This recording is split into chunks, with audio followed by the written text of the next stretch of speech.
रामू अपनी छोटी सी नाव लेकर समंदर की गहराइयों की ओर निकल पड़ा, एक ऐसे जादुई बाजार की तलाश में जिसका नाम सिर्फ कहानियों में सुना गया था।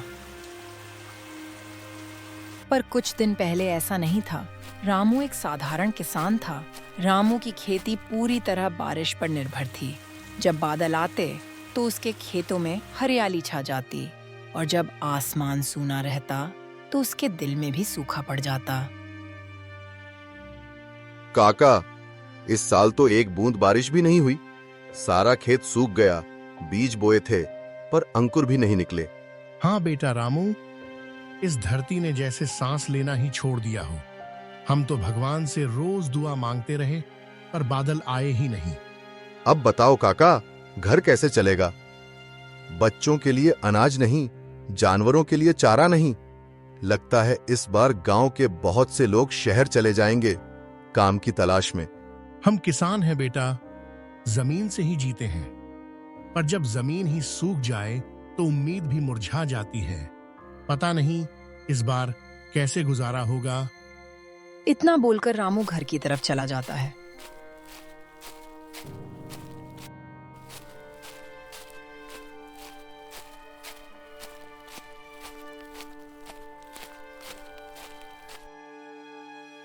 रामू घर पर अपनी पत्नी से बात करता है। सीमा, पता नहीं इस बार का समय कैसे गुजरेगा। बारिश न होने के कारण किसी की भी फसल अच्छी नहीं हुई। हाँ, मुझे पता चला। सब दुखी हैं। समझ नहीं आ रहा क्या करूं। काम के लिए शहर जाऊं या कुछ और करूं। मुझे लगता है आपको एक बार उन साधु से मिलना चाहिए जिन्होंने हमें जादुई बाजार के बारे में बताया था। हाँ, ये तो मुझे सूझा ही नहीं। मैं कल ही उनसे मिलता हूं, शायद कोई उपाय बता दें। अगले दिन सुबह सुबह रामू साधु बाबा से मिलने जंगल की ओर निकल जाता है।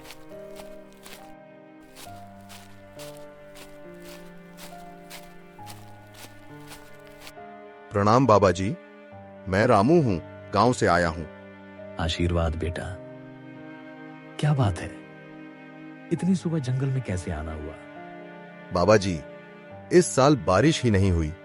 खेत सूख गए, फसल बर्बाद हो गई, घर में अनाज तक नहीं बचा। अब समझ नहीं आता कि परिवार कैसे चलेगा।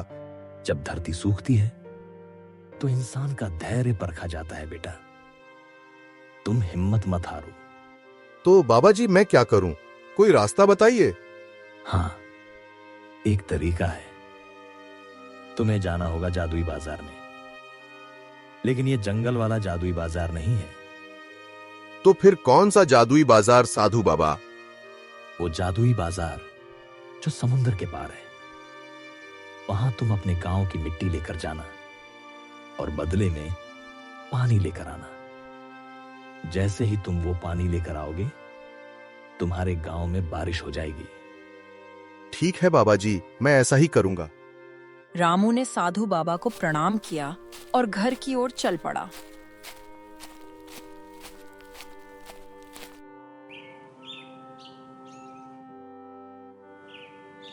अगले दिन रामू गांव की मिट्टी लेकर और अपनी पत्नी से अलविदा कहकर समुद्र की तरफ बढ़ता है। रामू अपनी छोटी नाव लेकर शांत समुद्र में जादुई बाजार की खोज में निकल जाता है।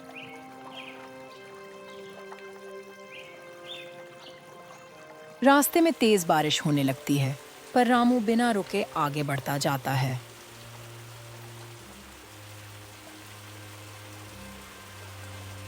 चलते चलते रामू एक जादुई मछली से जादुई बाजार का रास्ता पूछता है। ए जादुई मछली, क्या तुम मुझे जादुई बाजार का रास्ता बता सकती हो?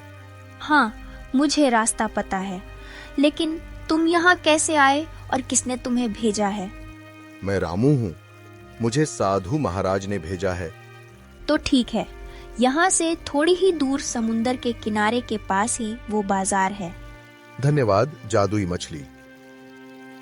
जल्द ही रामू उस समुद्र के किनारे पहुंच जाता है जिसके बारे में जादुई मछली ने उसे बताया था।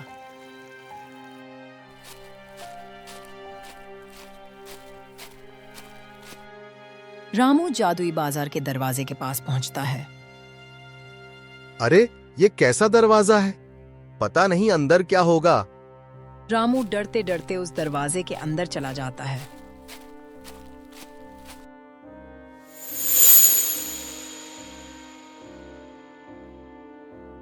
ये कौन सी जगह है? क्या ये वही जादुई बाजार है जो साधु महाराज ने बताया था? रामू जादुई बाजार की एक दुकान में जाता है।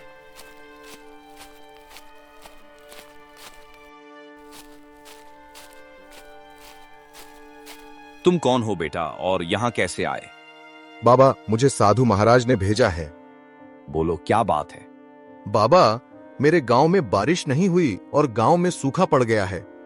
ठीक है, मैं समझ गया। तुम कुछ लाए हो क्या? हाँ बाबा, मैं गांव की मिट्टी लाया हूँ। इस मिट्टी के बदले मैं तुम्हें जादुई पानी दूंगा, पर उससे पहले तुम्हें कुछ प्रश्नों के उत्तर देने होंगे। पहली पहेली, जिसे सब पीते हैं पर वो कभी नहीं पीती, जिसमें जीवन है पर वो खुद जीवित नहीं होती। बता रामू, क्या है ये? बाबा, ये तो पानी है। सब पीते हैं मगर पानी खुद नहीं पीता। सही जवाब, पानी। अब तुम एक काम करो, जंगल में जाओ, वहां तुम्हें एक जादुई कुआं मिलेगा। उसमें से पानी निकाल कर लाओ। ठीक है बाबा, मैं पानी लेकर आता हूँ।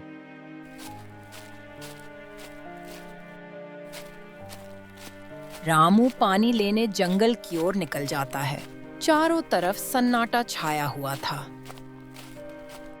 ये जंगल तो बहुत सुनसान है। यहाँ पानी का कुआं कहाँ मिलेगा? चलो आगे जाकर देखता हूँ।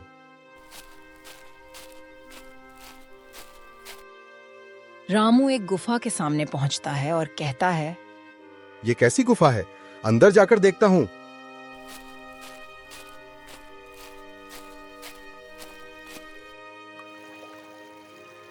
गुफा के अंदर एक रहस्यमयी कुआं दिखाई देता है।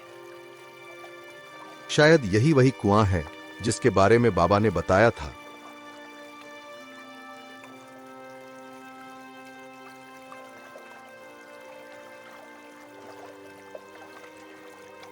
रामू कुएं से पानी भरता है और गुफा से बाहर निकल जाता है।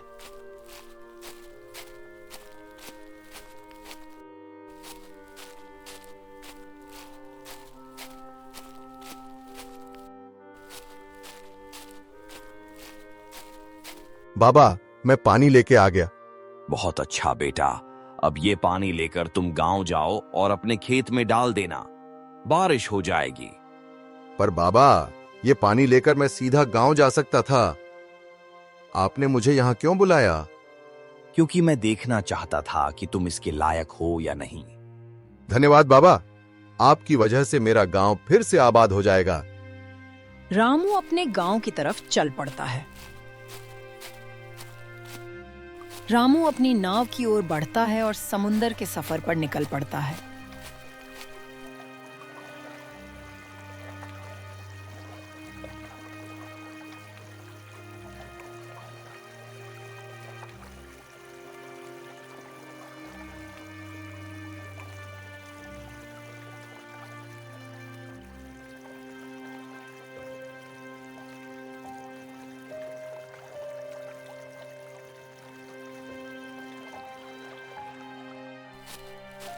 रामू पानी लेकर गांव वापस आता है।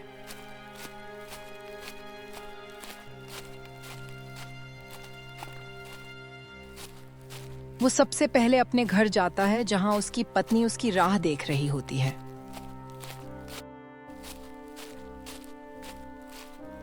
दोनों खेत में पहुंचते हैं और रामू खेत में पानी डालने लगता है। पानी तो डाल दिया है मैंने, अब बारिश का इंतजार करना होगा। हाँ, बस जल्दी बारिश हो जाए। दोनों घर की तरफ बढ़ जाते हैं और फिर अचानक बादल गरजने लगते हैं और थोड़ी देर बाद बारिश होने लग जाती है।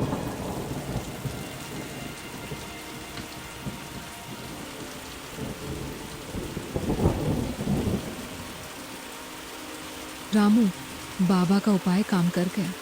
हाँ, और हमारा गांव फिर से आबाद हो जाएगा।